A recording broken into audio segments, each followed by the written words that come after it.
I just want to tell you that women, my goodness, we are coming up in cryptocurrency, but not as purchasers only. We're coming up as Right, investors and right. developers and game-changing moves that are Yeah, really having a huge impact on yeah. cryptocurrency. And just real quick, there's 4,000 different cryptocurrencies, okay? And they're not all Bitcoin. There's only one called Bitcoin. So ladies, as you do your research, keep that in mind. Everything is not Bitcoin. That's right. It's kind of like I always say in the South, they call every soft drink is called a Coke. It's right. It's the It's same true. thing. So It's true. everything is not a Coke and everything is not Bitcoin. One of the articles we'll be discussing today actually was about Bitcoin, but we kind of want to substitute the material in this for DeFi or cryptocurrency in general because it was had some great information. We're not going to go over the whole article, but I think we're going to use it as some talking points. And then we're going to share a Fox business report with you that was very, very encouraging for all of us, and we'll go over that here in a little bit. But first, I think Ellen may have some report for us. Do you have some information for us, Oh, Ruby? yeah, I got a few tidbits that will whet our appetites. Just so you know, women are really making a heavy duty impact in this cryptocurrency market across the blockchain and related sectors like DeFi, NFTs, and digital currency. So that's why I say definitely expand your research and look at the 4,000 coins and make your decision on which one you want. But as one of our colleagues said, you need liquidity in order to determine whether or not a currency has life. So look at the liquidity and look at the market cap. Those two factors will tell you if you're in a dead zone or if your currency has life. And I also want you to know that women are using cryptocurrency as a vehicle for financial independence. Right. Okay. I like that. Okay. Because there's some stodgy individuals down on Wall Street who say that we'll be in fiat for the rest of our lives. Well, no, we will not. Okay, especially the women. All right. So I Right. just want you to know that as crypto becomes increasingly mainstream, the audiences are changing. They're not just gray heads. They are youngsters, people who just got out of college or still in college, and we're finding more creative ways to use uh, cryptocurrency.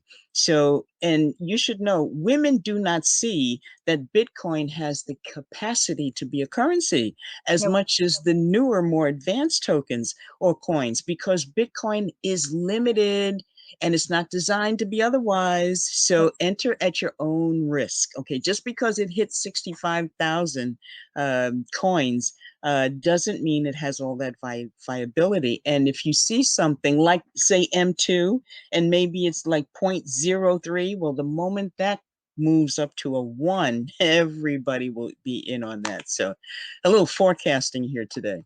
And M2 does have the capacity and is designed to be a currency, so it's meant to be used that way. Whereas Bitcoin kind of has passed that mark. The interesting thing about all of that is the way that Bitcoin is now described is the gold of cryptocurrency, that it will become kind of the gold standard, which means um, it will be held onto. People won't be selling it, they'll hold it.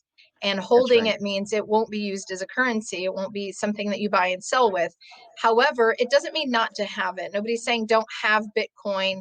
But if you're looking at something being a currency or being mainstream, it's probably not going to be Bitcoin. But we're so thankful to Bitcoin, right? Bitcoin Yes, is really why we're here.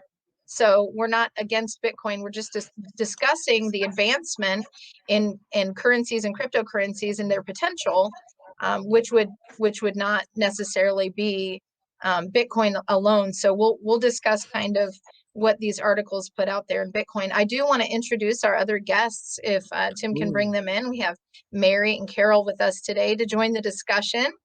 Yep. Carol and Mary.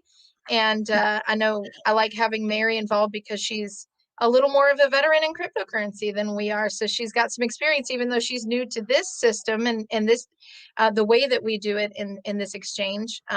She's got a lot to offer.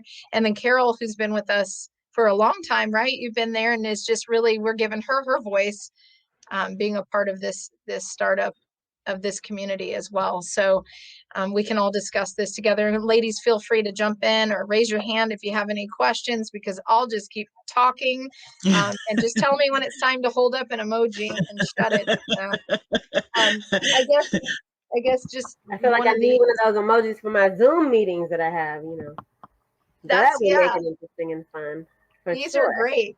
These are great. So, so one thing about, this becoming a mainstream opportunity or mainstream currency is that, um, it okay, so when cryptocurrency, remember when everything was just really, really high. The prices were high, everything was really high. Everybody was talking about it, and all of a sudden it got quiet, right? Oh, we told you so. We told you so. But as soon as we come back up again, what do you think's going to happen? Everybody's going to talk. Yes. But just Yes. because nobody's talking about it doesn't mean that it isn't still on that upward climb, because it is. If you watch everything, it's continuously going up. So we continue, those of us who hodl, continue to be in a really good position, and to be positioned well for the advancement of this in mainstream. So